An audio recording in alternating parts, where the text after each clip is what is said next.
안녕하세요. 잠시 세상의 소음에서 벗어나 영혼의 깊은 울림에 귀 기울이는 시간입니다. 오늘 우리가 함께 나눌 이야기가 여러분의 마음에 평안과 새로운 깨달음을 주는 선물이 되기를 바랍니다. 만약 이 시간이 여러분에게 귀한 울림을 준다면 이 은혜를 주변에 나누어 주시는 것 또한 하나님의 기쁨이 될 것입니다. 구독을 통해 이 여정에 계속 함께 해주시면 저희에게는 더 좋은 이야기를 만들 큰 힘이 됩니다. 들으시는 모든 분들의 삶에 하나님의 축복이 가득하기를 기도합니다. 이제 조용한 마음으로 기도를 시작하겠습니다. 사랑하는 예수님, 감사합니다. 주님을 사랑합니다. 우리가 주님과 깊은 관계를 맺고 친밀함을 누릴 수 있다는 것이 얼마나 큰 영광인지 모릅니다. 주님을 아바, 아버지라 부를 수 있음이 영광입니다. 우리가 주님의 이름을 부를 때 주님께서 들으시고 응답하신다는 것을 아는 것이 얼마나 큰 영광인지요. 오늘 주님의 자녀들이 주님의 말씀을 듣고자 하는 기대를 가득 안고 이 자리에 모였습니다. 주님, 우리가 사람을 위해 이 자리에 있는 것이 아니라 오직 주님께서 이끄시고자 하는 것을 담는 그릇님을 깨닫게 하여 주시옵소서. 주님의 임재를 나타내 주시고 주님의 말씀이 우리 마음에 명확하게 새겨지게 하옵소서. 예수님의 이름으로 우리 마음의 모든 완고함을 대적합니다. 이 자리에 오기까지 실망에 실망을 거듭하며 하나님은 내 기도를 듣지 않으신다고 느끼는 이들이 있을 것입니다. 이것이 마지막 희망이라고 생각하는 이들도 있을지 모릅니다. 하지만 주님, 그들의 희망을 되살려 주시고 그들의 믿음을 새롭게 하여 주시옵소서. 주님께서는 그들이 아는 누군가에게만 좋은 하나님이 아니라 바로 그들 자신에게도 선하신 하나님이심을 알게 하옵소서. 주님의 뜻대로 이 시간을 이끌어 주시옵소서. 예수님의 이름으로 기도합니다. 아멘. 여러분, 우리는 하나님의 형상대로 창조된 존재로서 본능적으로 이대함을 추구하는 경향이 있습니다. 아마 평범함이나 안주를 목표로 삼는 사람을 만나본 적은 없으실 겁니다. 무언가를 시작할 때 우리는 그 안에 잠재된 가능성을 보고 그 가능성이 최고로 발현되기를 기대합니다. 이것은 결코 우리의 본성이 악해서가 아닙니다. 오히려 하나님의 탁월하심을 반영하도록 지음받았기 때문에 우리 안에는 더 나은 것을 향한 열망이 자연스럽게 자리 잡고 있는 것입니다. 우리 한국인들은 특히 위대함을 향한 열망을 잘 이해할 것입니다. 전쟁의 폐허 속에서 한강의 기적을 이뤄낸 우리 민족의 저력 속에도 더 나은 미래를 향한 치열한 추구가 담겨 있지 않았습니까? 인류의 역사를 보아도 그렇습니다. 한때 동굴에 살던 인류는 기술, 전기, 건축을 발견하며 눈부신 발전을 이루었습니다. 우리는 중력을 거슬러 비행기를 만들고 잠재력을 극대화하는 방법을 끊임없이 탐구해왔습니다. 이기고자 하는 마음, 내 안에 있는 모든 것을 최대한 활용하고 싶은 마음은 우리 본성의 일부입니다. 사업을 시작하는 사람은 손실을 보려고 시작하지 않습니다. 이익을 내고 매년 성장을 꿈꿉니다. 작은 아파트에 입주하는 순간부터 더 넓은 내 집을 꿈꾸고 첫 집을 장만한 후에는 꿈에 그리던 드림 하우스를 상상합니다. 이처럼 모든 것에서 우리는 더 많이, 더 높이를 추구합니다. 이러한 추구 자체는 결코 부정적인 것이 아닙니다. 하지만 그 더 많이가 나의 정체성을 규정하기 시작할 때, 내가 얻을 수 있는 것에 나의 가치를 둘 때, 그것은 축복이 아니라 우리를 얽매는 견고한 진이 되어버립니다. 하나님께서 우리에게 지혜, 창의성, 성실함 등 수많은 재능을 맡겨주신 이유는 그것을 통해 하나님의 나라를 확장하기 위함입니다. 우리가 하나님의 나라라는 더 큰 그림을 볼 때 우리의 성공 추구는 거룩한 목적을 갖게 됩니다. 하지만 오늘 저는 이것보다 더 깊은 이야기를 나누고 싶습니다. 우리는 이 땅의 것들을 위해 이토록 모든 것을 바쳐 성장하려 애쓰면서 과연 영혼을 위해서는 무엇을 쌓고 있습니까?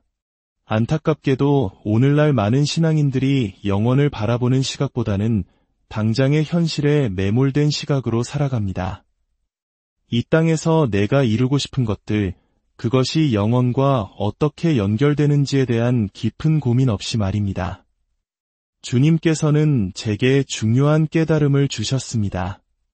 때로 이 세상이 위대하다고 여기는 것들이 하늘나라에서 위대하다고 불리는 것을 가로막는 장애물이 될 수 있다는 사실입니다. 세상은 팔로워 수, 재산, 명예 같은 외적인 것들로 사람을 평가합니다. 하지만 그것이 하늘나라에서의 위대함을 보장하지는 않습니다. 물론 성공이 나쁜 것은 아닙니다.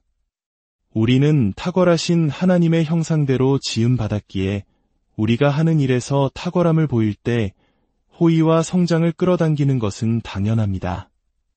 제가 말씀드리고자 하는 핵심은 우리가 오직 세상적인 관점의 성공만을 추구한다면 진정으로 중요한 것을 놓칠 수 있다는 것입니다. 언젠가 제가 한 교회에서 말씀을 전할 기회가 있었습니다. 예배당 맨 뒷자리에 한 나이 든 자매님이 조용히 앉아 계셨습니다. 놀랍게도 주님께서는 제가 그 교회에 도착하기 전에 환상 속에서 그분을 먼저 보여주셨습니다. 그분은 목사님도 잘 모르고 어떤 그룹에도 속하지 않은 그저 이름 없는 성도였습니다. 그런데 주님께서 제게 말씀하셨습니다. 저 여인의 기도가 이 사역을 붙들고 있느니라. 세상에서는 가장 작은 자로 여겨질지 모르는 한 여인을 하늘은 가장 위대한 용사로 인정하고 있었습니다. 우리는 종종 착각합니다. 화려한 강단, 수많은 상과 칭찬에 감탄하지만 우리는 분별해야 합니다. 내 눈앞에 보이는 저 위대함이 과연 하늘도 위대하다고 여기는 것인가? 만약 여러분의 성공 추구가 하나님 앞에서의 온전한 순종, 희생, 겸손의 자세에서 여러분을 멀어지게 한다면 그것은 하나님 나라의 성공이 아닙니다. 그것은 언젠가 당신과 함께 사라져버릴 세상의 성공일 뿐입니다. 오늘 제가 여러분과 나누고 싶은 말씀의 핵심은 바로 이것입니다. 이 땅에서의 삶이 끝난 후 우리가 받게 될 상급에 관한 이야기입니다. 성경은 우리의 인생이 잠깐 보이다가 없어지는 안개와 같다고 말합니다. 하지만 그 이후는 끝이 아닙니다. 예수님께 진정으로 마음을 들인 신자라면 구원을 받을 것입니다. 하지만 구원이 전부가 아닙니다. 우리가 주님과 얼굴을 마주하게 될 때 우리의 모든 행적은 불로 시험을 받게 될 것입니다. 그리고 그 행적이 무엇을 드러내느냐에 따라 하나님께서 예비하신 상급이 주어질 것입니다. 고린도전서 3장 13절과 14절은 이렇게 말씀합니다. 각 사람의 공적이 나타날 터인데 그날이 공적을 밝히리니 이는 불로 나타내고 그 불이 각 사람의 공적이 어떠한 것을 시험할 것임이라. 만일 누구든지 그 위에 세운 공적이 그대로 있으면 상을 받으리라. 우리는 천국에 가면 모두가 똑같은 모습으로 하루 종일 찬양만 할 것이라고 막연하게 생각할 때가 있습니다. 하지만 성경은 천국에도 다른 차원이 있으며 그리스도와 함께 다스리는 수준에도 차이가 있음을 보여줍니다. 예수님께서도 내 왕국에서 가장 작은 자라는 표현을 쓰셨습니다. 그렇다면 가장 작은 자가 있다면 가장 큰 자도 있다는 뜻입니다. 이 땅에서는 위대함을 추구하며 살았는데 천국에 갔더니 가장 작은 자로 여겨진다면 상상이나 할 수 있겠습니까? 구원은 우리를 에덴으로 되돌려 놓습니다. 에덴의 핵심은 하나님과 동행하는 것이었습니다. 구원은 끝이 아니라 하나님과의 동행의 시작입니다. 구원을 통해 하나님과 화해했다면 이제 그 관계를 가지고 무엇을 하시겠습니까? 그저 나는 구원받았다고 말하는 것으로 충분할까요?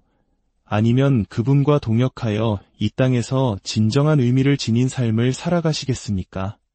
영원을 바라보는 삶은 단순히 천국에 가는 것을 넘어 천국에서 우리가 어떤 존재가 될 것인가에 대한 이야기입니다.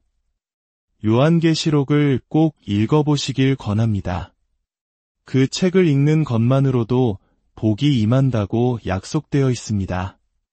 많은 이들이 이해하기 어렵다고 말하지만 성령님께 지혜를 구하며 시간을 들여 묵상하면 지금 내가 아는 것 너머에 훨씬 더 많은 것이 있다는 사실에 마음이 열릴 것입니다. 그리고 깨닫게 될 것입니다.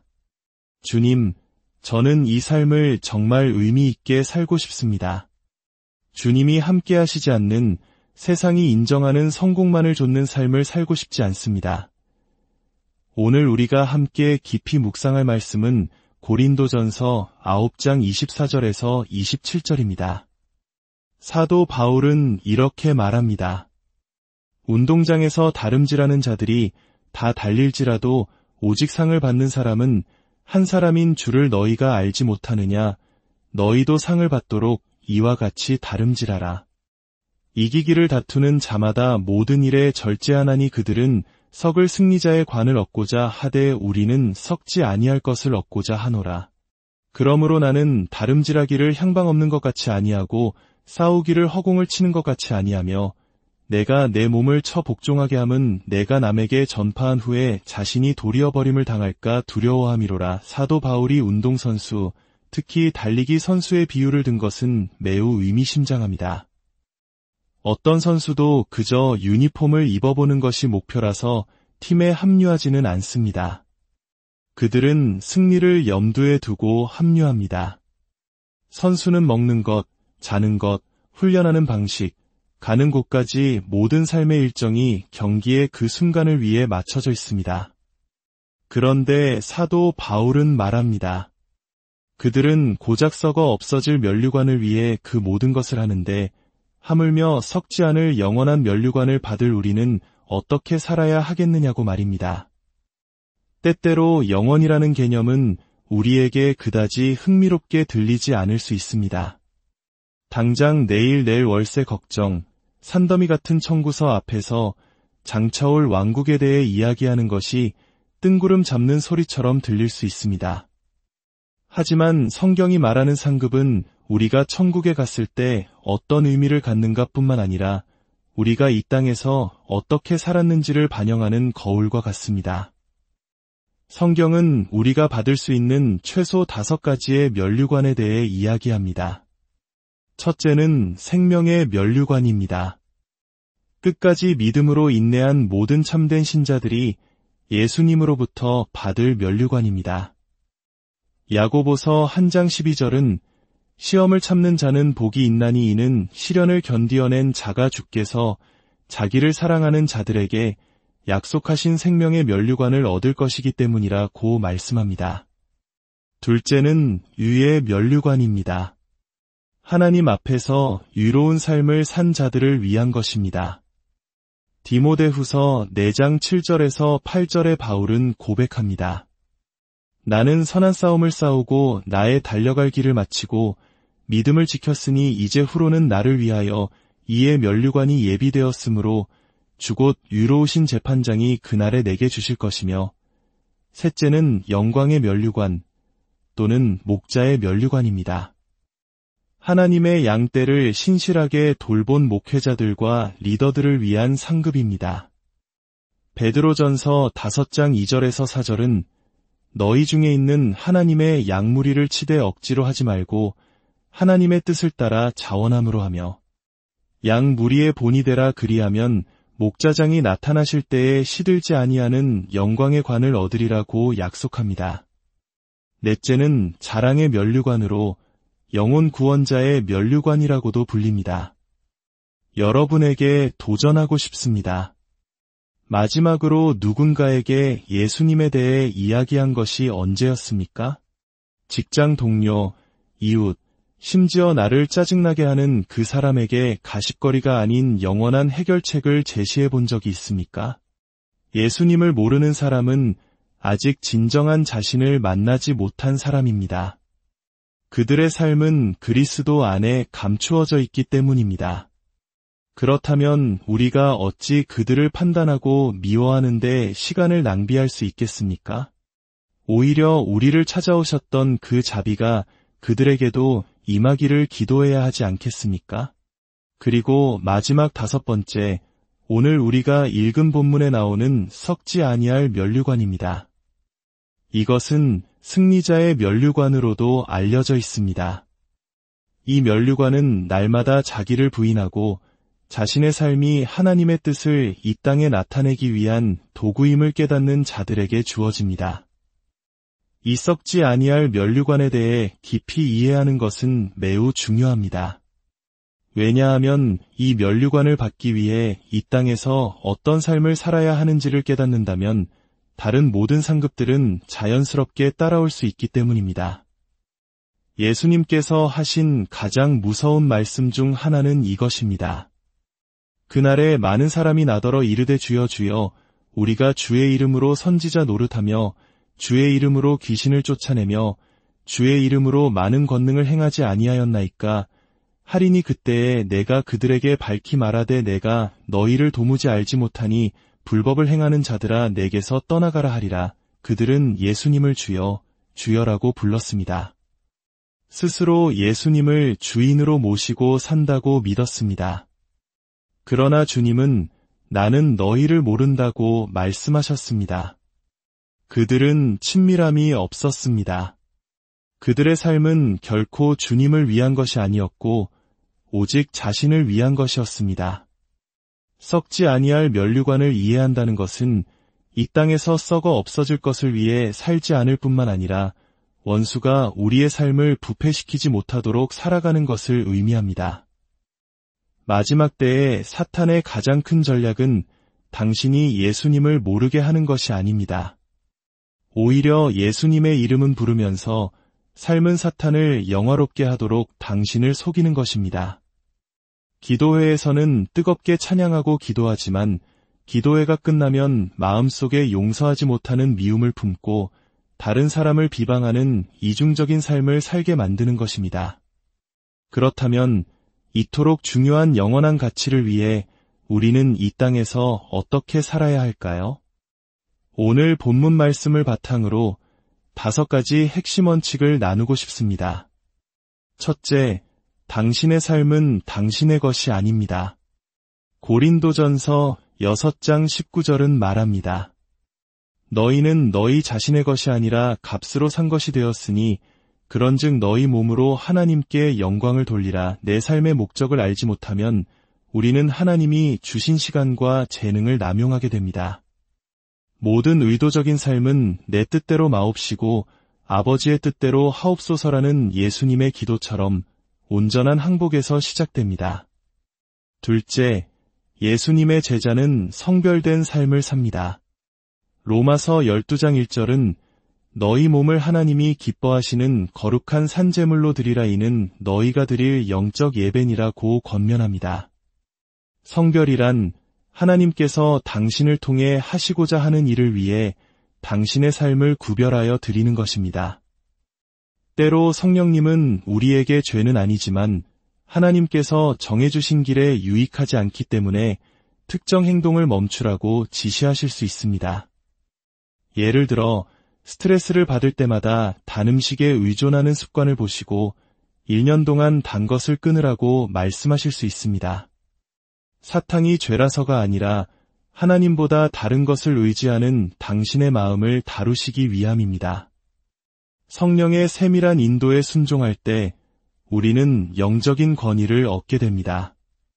셋째, 기도와 말씀에 전념하십시오.